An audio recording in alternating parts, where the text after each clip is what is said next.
تو السلام علیکم دوستو، میں ہوں حسیب خان اور آپ دیکھ رہے ہیں ماڈرن ٹی وی۔ دوستو آج ہم بات کرنے والے ہیں ایشیا میں ان دو ممالک کی جو کہ خود کو سپر پاور منوانے میں دن رات ترقی کر رہے ہیں۔ ان دو ممالک میں انڈیا اور چائنا پیش ہیں۔ تو دوستو چلیے چلتے ہیں، ہم دیکھتے ہیں چند پوائنٹس میں کہ کس طرح انڈیا چین کو پیچھے چھوڑ رہا ہے یا چھوڑ سکتا ہے یا نہیں۔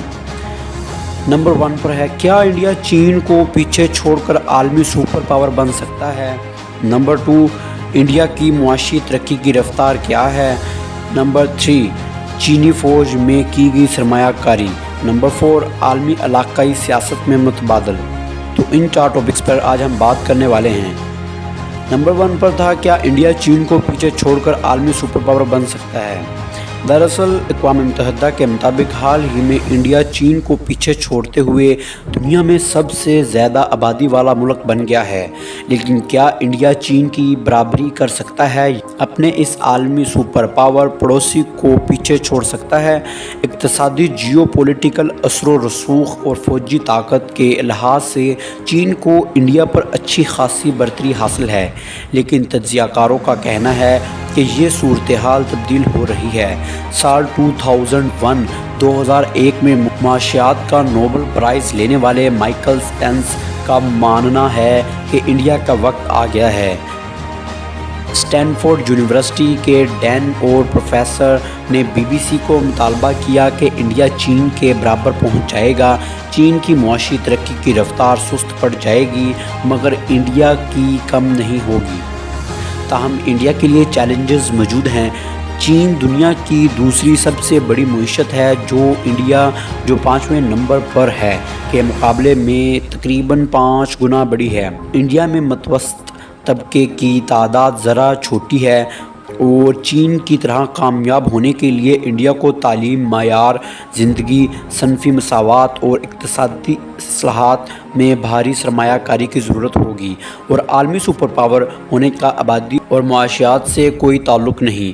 اس کا انحصار جیو پولیٹیکل اور فوجی طاقت پر ہے، جس میں انڈیا بہت پیچھے ہے۔ سافٹ پاور بھی کلیدی کردار ادا کرتی ہے۔ انڈیا کے بالی ووڈ فلم انڈسٹری ملک کو بین الاقوامی سطح پر پروموٹ کرنے اور نیٹ فلکس پر ریکارڈ توڑنے میں بہت مؤثر ہے، لیکن پھر چین کے پاس چائنا ووڈ ہے۔ چین کی اپنی تیزی سے بڑھتی ہوئی پاور ہاؤس فلم انڈسٹری، جس 2020 نے پہلی بار ہالی ووڈ کو دنیا کے سب سے بڑے باکس آفس کے طور پر پیچھے چھوڑ دیا، اور 2021 میں دوبارہ ایسا ہی کیا۔ نمبر 2 پر ہے، انڈیا کی معاشی ترقی کی رفتار کیا ہے؟ آج انڈیا میں روزانہ 86,000 بچے پیدا ہوتے ہیں، جبکہ چین میں یہ تعداد 49,400 ہے۔ حالیہ مہینوں میں ایپل اور فوکس کان جیسی بڑی ملٹی نیشنل کمپنیوں کو اپنی طرف متوجہ کرنے کے باوجود انڈیا کی داخلی بیوروکریسی اور پالیسی میں بار بار ہونے والی تبدیلیوں کے نتیجے میں عدم استحکام کے باعث کچھ بین الاقوامی سرمایہ کاری کو انڈیا میں سرمایہ کاری سے روک رکھا ہے۔ چین کی معیشت 1980 اور 1990 کی دہائیوں میں ہونے والی متعدد اصلاحات کے بعد کسی بھی دوسرے ملک سے زیادہ ترقی کر چکی ہے، لیکن عمر رسیدہ آبادی اور مغرب کے ساتھ بڑھتی ہوئی کشیدگی نے اس ملک کی ترقی کو متاثر کیا ہے۔ انڈیا کی جی ڈی پی پہلے ہی چین کے مقابلے میں تیزی سے بڑھ رہی ہے، اور IMF کے تخمینوں سے ظاہر ہوتا ہے کہ اس کے جاری رہنے کا امکان ہے۔ لیکن کیا سست شرح نمو کا مطلب یہ ہے کہ چین پیچھے رہ جائے گا؟ نمبر 3 پر ہے، چینی فوج میں کی گئی سرمایہ کاری۔ چین اور انڈیا دونوں ایٹمی طاقتیں ہیں، لہٰذا عالمی منظر نامے پر دونوں کا علاقائی اثر و رسوخ ہے۔ امریکی سائنسدانوں کی فیڈریشن کا اندازہ ہے کہ بیجنگ کے پاس دستیاب جوہری ہتھیاروں کی صلاحیت نئی دہلی کے مقابلے 2.5 گنا زیادہ ہے۔ چین کے مسلح افواج میں انڈیا کے مقابلے قریب 6 لاکھ سولجرز زیادہ ہیں، اور اس نے سنجیدگی سے دفاعی صنعت میں سرمایہ کاری کی ہے۔ پروفیسر فریزائر کا کہنا ہے کہ انڈیا روس اور درآمد شدہ ٹیکنالوجی اور مہارت پر بہت زیادہ انحصار کرتا ہے، جبکہ چین میں فوجی انفراسٹرکچر پر بہت زیادہ تحقیق اور مقامی پیداوار ہو رہی ہے۔ دفاعی شعبے میں چین کو واضح برتری حاصل ہے، تاہم انڈیا کے یورپ اور امریکہ سے بہتر تعلقات ہیں اور یہ وہ ممالک ہیں جہاں دنیا کی طاقتور فوجی قوت موجود ہے۔ نمبر 4 پر ہے عالمی علاقائی سیاست میں تبادلے۔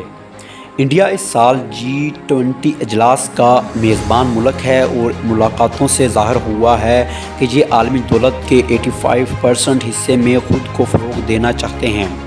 امریکہ میں ڈونلڈ ٹرمپ کے دور سے دنیا کے سب سے طاقتور ممالک کے ساتھ چین کا تعلق خراب ہوا ہے، مگر روس اور جنوبی افریقہ سے لے کر سعودی عرب اور یورپی یونین تک بیلٹ اینڈ روڈ منصوبے کے خربوں ڈالر کے انفراسٹرکچر کے ساتھ چین بیرون ملک کافی زیادہ سیاسی اثر و رسوخ رکھتا ہے۔ مغرب انڈیا کو اہم علاقائی شراکت دار سمجھتا ہے، مگر بیجنگ ان 5 ملکوں میں سے ہے جن کے پاس اقوام متحدہ کی سلامتی کونسل کی مستقل رکنیت ہے، یعنی یہ کسی بھی بڑے عالمی فیصلے کو ویٹو کر سکتا ہے۔